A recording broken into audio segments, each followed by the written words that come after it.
नमस्कार दोस्तों, स्वागत है आपका हमारे इस नए वीडियो में। आज हम आपको बताने वाले हैं कि शून्य की खोज किसने की। जैसा कि आप सब जानते हैं कि शून्य गणित का ऐसा अंक है जो कि हमारे गिनती को पूर्ण करता है। इसके बिना हमारा गणित अधूरा है, क्योंकि शून्य के बिना गणित नहीं बन सकता। शून्य के बिना गणित अधूरा है, या ये कह सकते हैं कि शून्य के बिना गणित की कल्पना की नहीं जा सकती है। हम लोग बहुत ही कह सकते हैं अभी अधूरे हो जाएंगे जीरो के बिना। अब आइए देखते हैं, हम लोग का प्रश्न है कि शून्य का खोज किसने किया। तो दोस्तों समझा जाए, शून्य की खोज किसने की। प्राचीन काल में बहुत से लोग जीवन जीना सीख रहे थे, जीने की कोशिश कर रहे थे, जीना सीख रहे थे कि कैसे रहना चाहिए।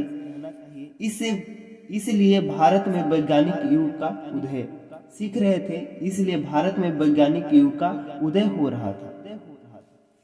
जब यहाँ सिंधु घाटी सभ्यता की खोज की गई थी, तो दुनिया ने सच में इस बात को मान लिया कि आज भी भारत विज्ञान के क्षेत्र में कई विकसित देशों से काफी आगे है। लेकिन यह दुख की बात है कि हमें अपनी कई उपलब्धियों का श्रेय अब तक हमें नहीं मिला।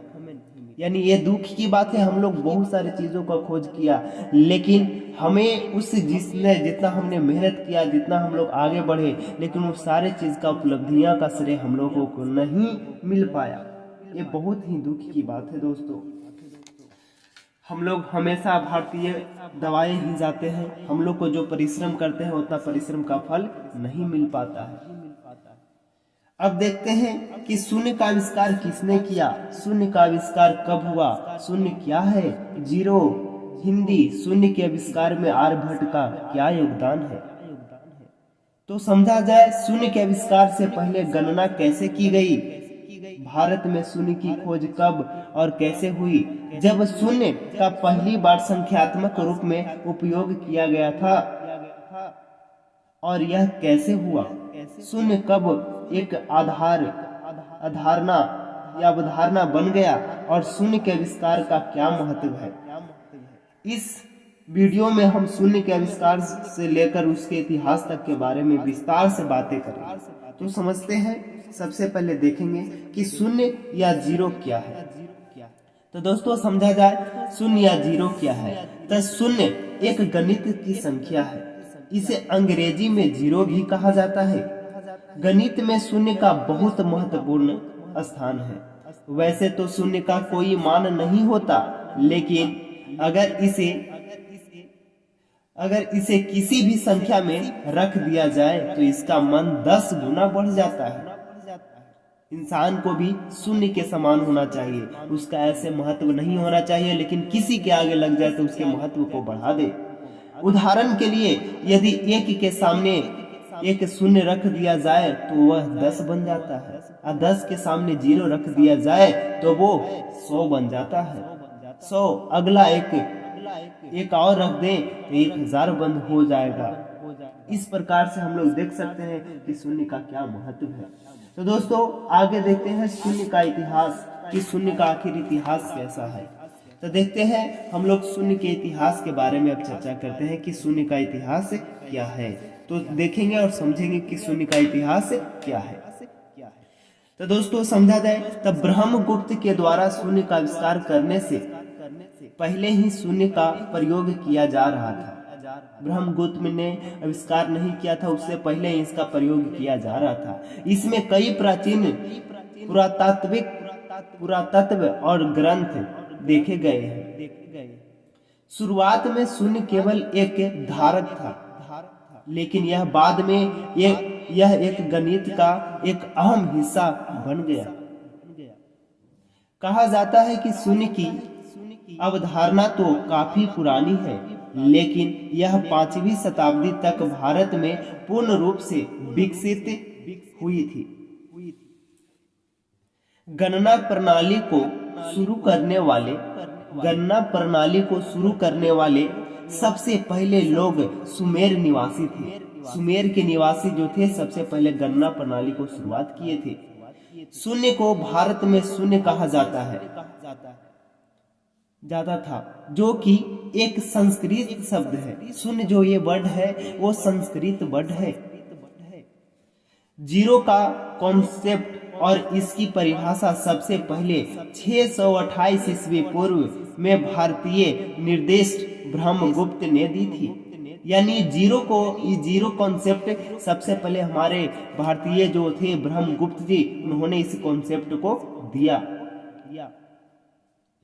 इसके बाद यह भारत में विकसित हो रहा था। बाद में 8वीं शताब्दी में शून्य को अरबों जी सभ्यता में पहुंचा जहां इसे आज का रूप जीरो मिला। यानी आज जो रूप आप लोग ऐसा जीरो देखते हैं वहां पे अरबों की सभ्यता में मिला। अंत में 12वीं शताब्दी के करीब यह यूरोप में पहुंचा और यूरोपीय गणना में सुधार हुआ। ये यूरोप जाकर पहुंचा और यूरोपीय गणना में क्या हुआ, इसका सुधार हो गया। फिर आगे देखते हैं कि जीरो के कितने नाम हैं। अब जीरो के नाम देखेंगे कि जीरो के और किस किस के नाम से हम लोग जानते हैं। प्राचीन समय के हिंदू हस्तलिपियों में खाली स्थान के लिए शून्य शब्द का प्रयोग किया जाता था। यानी जहाँ पे वैकेंट, जहाँ पे कुछ नहीं होता था, वहां पे खाली स्थान रहता था, वहां पे हम लोग शून्य का प्रयोग करते थे। मिस्र के राजदूत डायनोसियस ने जीरो के लिए नल्ला शब्द का प्रयोग किया। यानी जीरो को ही नल्ला शब्द से इससे संबोधित कर दिया कि यहाँ पे कुछ नहीं है, तो उसे नल्ला बोला गया। ये मिस्र के राजदूत ने डायनोसियस ने जीरो के स्थान पर नल्ला शब्द का प्रयोग किया था। अब देखते हैं आगे और समझते हैं कि और इसे और कितने नामों से जाना गया है, तो इसके बारे में अब आगे चलते हैं। जब जीरो भारत से अरब संदेश, तब वहां अरब में सिफर कहा गया। यानी जीरो को ही सिफर के नाम से भी जाना गया। इसे ही बाद में उर्दू में सिफर कहा गया, जिसका मतलब होता है कुछ भी नहीं। यानी सिफर का अर्थ होता है कुछ भी नहीं। यानी बात सेम है दोस्तों कि जहाँ पे कुछ नहीं का प्रयोग करना है वहां पे हम लोग जीरो का प्रयोग करते थे। अब आते हैं 11वीं शताब्दी में इब्राहिम बिन मीर इब्न इजारा ने जीरो के लिए गलत लफ्ज का इस्तेमाल अपनी किताबों में किया। यानी जहाँ पे जीरो, यानी जहाँ पे गलत रॉन्ग होता था वहां पे हम लोग जीरो का प्रयोग कर देते थे। इब्राहिम बिन मीर इब्न इजारा करते थे 11वीं शताब्दी में। इटली के संदर्भ में फिबोनाची ने अपनी पुस्तक द बुक ऑफ कैलकुलेशन में शून्य शब्द के लिए जेफिरम का उपयोग किया था। यानी शून्य शब्द के लिए उन्होंने जेफिरम शब्द का प्रयोग किया था। बाद में इटली में ही इसे जेफिरो ने कहा और वेनेटियन में शून्य कहा जाने लगा। वर्तमान में भी शून्य के लिए अंग्रेजी शब्द माना जाता है। आगे देखते हैं। तो आप जान गए होंगे कि जीरो का आविष्कार किसने किया। यह शून्य का आविष्कार का मुख्य श्रेय भारतीय विद्वानों ब्रह्मगुप्त को जाता है। अब क्यों जाता है उन्हें, जो बात को समझिए।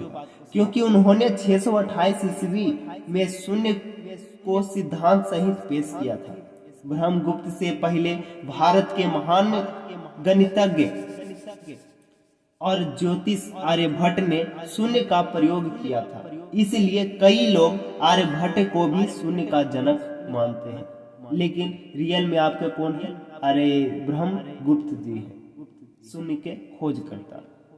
लेकिन ऐसे बहुत सारे लोग मानते हैं कि आर्यभट्ट जी है, यानी दोनों को आप मान सकते हो। ठीक है दोस्तों, यदि ये वीडियो अच्छा लगता है तो वीडियो को लाइक करें, शेयर करें और हमारे इस चैनल को प्लीज दोस्तों सब्सक्राइब जरूर करें। ठीक है, तब तक के लिए नमस्कार, bye bye, see you soon, love you guys.